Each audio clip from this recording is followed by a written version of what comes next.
Halo teman-teman, jumpa lagi dengan saya Marsha Mufid. Di video kali ini saya akan membawakan materi tentang pendidikan kesehatan pada kasus sistem kardiovaskular kardiomiopati. Untuk tidak membuang waktu, langsung saja kita simak videonya. Selamat menyaksikan.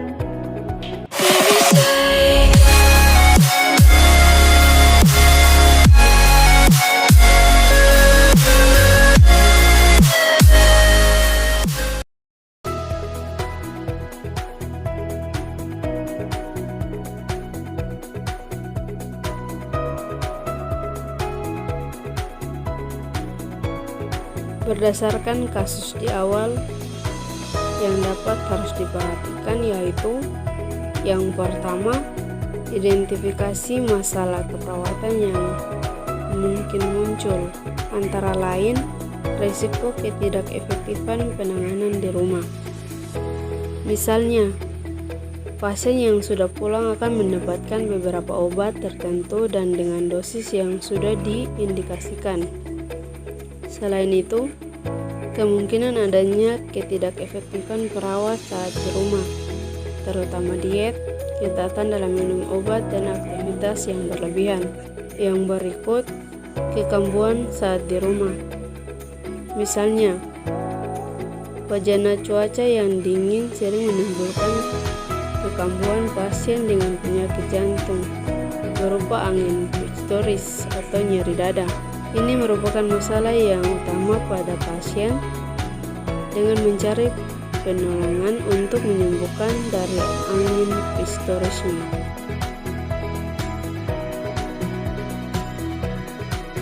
Berikut yang kedua, pendidikan kesehatan saat pasien pulang. A. Mengubah gaya hidup dengan sehat, antara lain 1. Seimbang pola makan.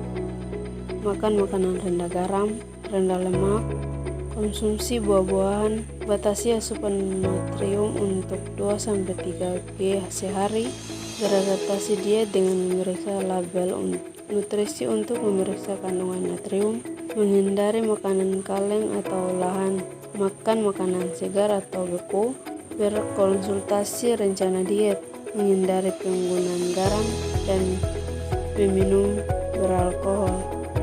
Yang kedua, menyala rokok. Yang ketiga, hindari stres dan pajanan terhadap dingin. Yang keempat, awasi tekanan darah. Yang kelima, teratur olahraga, hindari latihan fisik yang memicu serangan. Yang berikut B, penggunaan obat-obatan untuk menangani pasien seperti nitrogliserin, antagonis ion kalsium. Bagian C, penanganan utama saat pasien kambuh di rumah. Misalnya, 1. Saat pasien kambuh, usahakan keluarga tetap tenang agar tidak menambah kecemasan.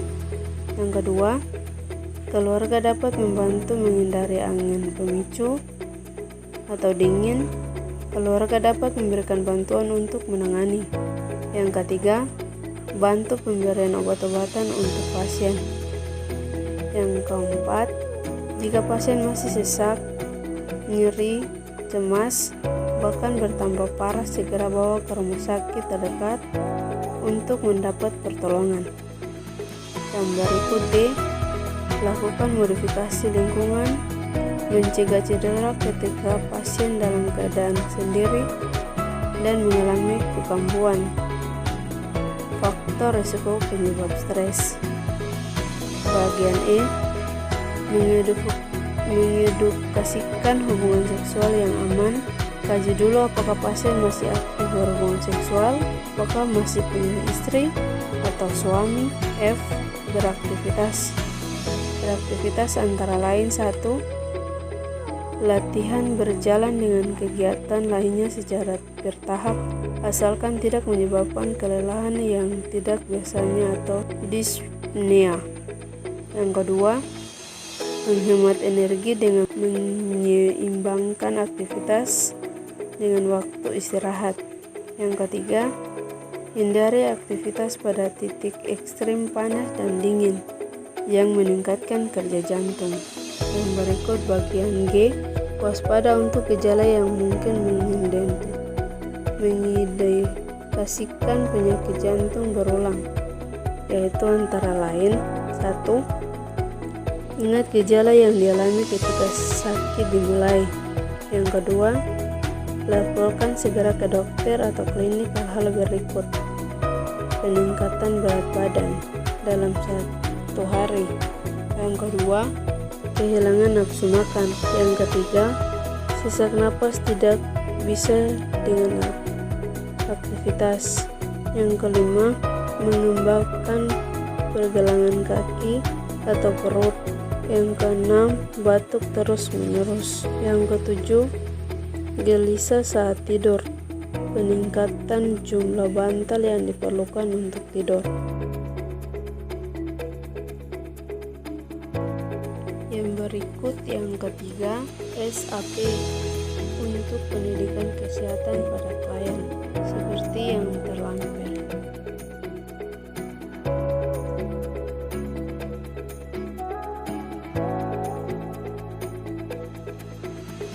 Yang pertama, pencegahan primer. Pencegahan primer adalah upaya pencegahan yang dilakukan saat proses penyakit belum dimulai dengan tujuan agar tidak terjadi proses penyakit khususnya jantung. Tujuan dari pencegahan primer ini adalah mengurangi insiden penyakit dengan cara mengendalikan penyebab penyakit dan faktor resikonya jantung. Upaya-upaya yang bisa dilakukan adalah: yang pertama, peningkatan kesadaran pola hidup sehat seperti seimbang gizi, nyala rokok, hindari stres, awasi tekanan darah, dan teratur berolahraga. Yang kedua, pemeriksaan kesehatan secara berkala.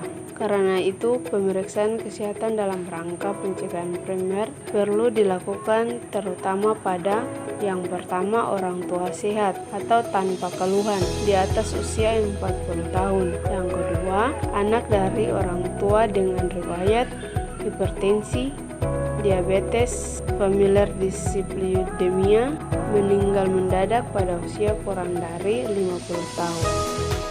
Yang kedua yaitu pencegahan sekunder. Pencegahan sekunder adalah upaya pencegahan yang dilakukan saat proses penyakit sudah berlangsung, namun belum timbul tanda atau gejala penyakit, dengan tujuan proses penyakit tidak berlanjut. Tujuan dari pencegahan sekunder adalah menghentikan proses penyakit lebih lanjut dan mencegah komplikasi. Bentuknya berupa deteksi dini dan pemberian pengobatan yang tepat. Langkah-langkah pencegahan yang bisa dilakukan adalah: A.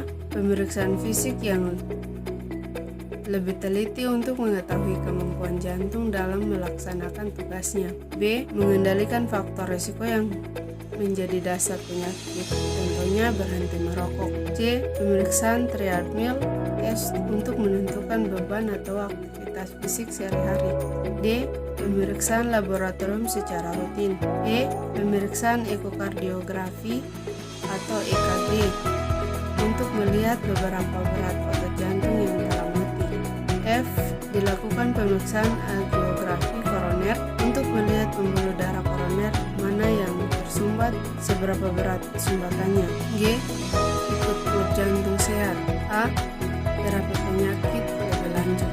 Secara umum, upaya pencegahan penyakit jantung yang dapat dilakukan pada orang yang sehat, orang yang berisiko maupun oleh orang yang pernah menderita penyakit jantung adalah: 1. Berolahraga secara teratur untuk membantu pembakaran lemak dan menjaga agar peredaran darah tetap lancar. 2. Mengurangi konsumsi makanan berlemak atau berkolesterol tinggi dan meningkatkan konsumsi makanan tinggi serat seperti sayur-sayuran dan buah-buahan. 3. Menjaga berat badan ideal. Yang keempat, cukup istirahat dan kurangi stres sehingga jumlah radikal bebas yang terbentuk dalam tubuh tidak terlalu banyak. 5. Hindari rokok, kopi, dan minuman beralkohol. 6. Melakukan program pemeriksaan laboratorium secara berkala untuk memantau kadar kolesterol dan darah. 7. Menjaga lingkungan tetap bersih. Yang ketiga yaitu pencegahan tersier.